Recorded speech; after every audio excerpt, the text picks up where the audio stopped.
അസ്സലാമു അലൈക്കും. എല്ലാ കൂട്ടുകാർക്കും പാത്തൂസ് ടേസ്റ്റി കിച്ചൻ്റെ പുതിയ വീഡിയോയിലേക്ക് സ്വാഗതം. ഞാനിന്ന് തയ്യാറാക്കുന്നത് ബാക്കി വന്ന ചോറ് കൊണ്ട് നമുക്ക് വൈകുന്നേരത്തെ ചായയുടെ കൂടെ കഴിക്കാൻ പറ്റിയ കിടിലൻ ക്രിസ്പി ആയിട്ടുള്ളൊരു പക്കാവടയാണ്. കൂടുതൽ ടൈമോ കൂടുതൽ ചേരുവകളോ ഒന്നും ആവശ്യമില്ല. നമ്മുടെ വീട്ടിലുള്ള സാധാരണ ചേരുവകൾ വെച്ചിട്ട് വളരെ എളുപ്പം തന്നെ ഈ ഒരു പക്കാവട തയ്യാറാക്കിയെടുക്കാം. നിങ്ങൾ ഈ ചാനൽ ആദ്യമായിട്ട് കാണുന്നതാണെങ്കിൽ ഒന്ന് സബ്സ്ക്രൈബ് ചെയ്യണേ. ഞാൻ ഇതുപോലത്തെ ചെറിയൊരു ബൗളിലാണ് ചോറ് എടുത്തിട്ടുള്ളത്. ഇത് നമുക്ക് വലിയൊരു ബൗളിലേക്ക് മാറ്റി കൊടുക്കാം. ഇനി ഇത് കൈവച്ചിട്ട് ഒന്ന് ഉടച്ചെടുക്കണം. മിക്സിയുടെ ജാറിലിട്ട് ഉടച്ചെടുക്കേണ്ട ആവശ്യമൊന്നുമില്ല. കൈവച്ചിട്ട് തന്നെ നന്നായിട്ട് ഉടച്ചെടുത്താൽ മതി. ഇനി ഇതിൽ ചേർക്കാൻ വേണ്ടിയിട്ട് ഒരു മീഡിയം സൈസ് ഉള്ളി ചെറുതായിട്ട് അരിഞ്ഞത്, 3 പച്ചമുളക് ചെറുതായിട്ട് അരിഞ്ഞത്, 5-6 അല്ലി വെളുത്തുള്ളി, ഒരു ചെറിയ കഷ്ണം ഇഞ്ചി ചതച്ചത്, ഒരു തണ്ട് കറിവേപ്പില എന്നിവ ഇതിലേക്ക് ചേർത്ത് കൊടുക്കാം.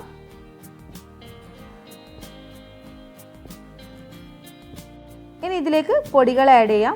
ആവശ്യത്തിനുള്ള ഉപ്പ്, 1 ടീസ്പൂൺ മുളക് പൊടി, 1/2 ടീസ്പൂൺ മഞ്ഞൾപ്പൊടി, 2 ടേബിൾ സ്പൂൺ മൈദ എന്നിവ ചേർത്തിട്ട് കൈകൊണ്ട് നന്നായിട്ടൊന്ന് മിക്സ് ചെയ്തെടുക്കുക. മൈദ നോക്കിയിട്ട് ആവശ്യമുണ്ടെങ്കിൽ കുറച്ചുകൂടി ചേർത്ത് കൊടുക്കാം. ഇതിലൊട്ടും തന്നെ വെള്ളം ചേർക്കേണ്ട ആവശ്യമില്ല. ഞാനിതിൽ 1 ടേബിൾ സ്പൂൺ കൂടി മൈദ ചേർത്ത് കൊടുക്കുന്നുണ്ട്. ടോട്ടൽ 3 ടേബിൾ സ്പൂൺ മൈദ ചേർത്ത് കൊടുത്തു. അപ്പോൾ ഇത് റെഡിയായി. ഇനി നമുക്കിത് ഫ്രൈ ചെയ്തെടുക്കണം. അതിന് വേണ്ടിയിട്ട് ഞാനൊരു ചീനച്ചട്ടി അടുപ്പിൽ വെച്ചിട്ടുണ്ട്. ഓയിൽ നന്നായിട്ട് ചൂടായിട്ടുണ്ട്. ഇനി നമുക്ക് ഇതിലേക്ക് കുറച്ചിട്ടിട്ട് ഫ്രൈ ചെയ്തെടുക്കാം. മീഡിയം ടു ഹൈ ഫ്ലെയിമിൽ ഇട്ടിട്ട് നന്നായിട്ട് ഫ്രൈ ചെയ്തെടുക്കുക.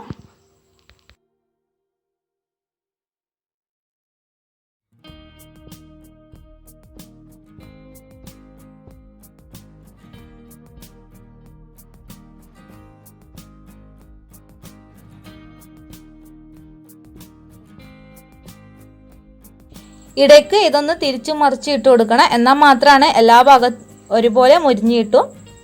ഇപ്പോൾ ഏകദേശം നന്നായിട്ട് പൊരിഞ്ഞ് വന്നിട്ടുണ്ട്. ഇനി ഇത് കോരി മാറ്റാം. അപ്പോൾ വളരെ എളുപ്പത്തിൽ തയ്യാറാക്കാൻ പറ്റുന്ന ഒരു പക്കാവടയാണിത്. നിങ്ങൾ എന്തായാലും ട്രൈ ചെയ്ത് നോക്കുക. നമ്മൾക്ക് വൈകുന്നേരത്തെ ചായക്ക് എളുപ്പത്തിൽ തയ്യാറാക്കാൻ പറ്റും. അപ്പോൾ നിങ്ങൾ ചെയ്ത് നോക്കിയിട്ട് കമൻറ്റ്സ് അറിയിക്കുക. നിങ്ങൾക്ക് ഈ വീഡിയോ ഇഷ്ടമായിട്ടുണ്ടെങ്കിൽ ലൈക്ക് ചെയ്യുക, ഷെയർ ചെയ്യുക, അതുപോലെ സബ്സ്ക്രൈബ് ചെയ്യുക. ഇൻഷാ അല്ലാഹ് മറ്റൊരു റെസിപ്പിയുമായി വീണ്ടും കാണാം.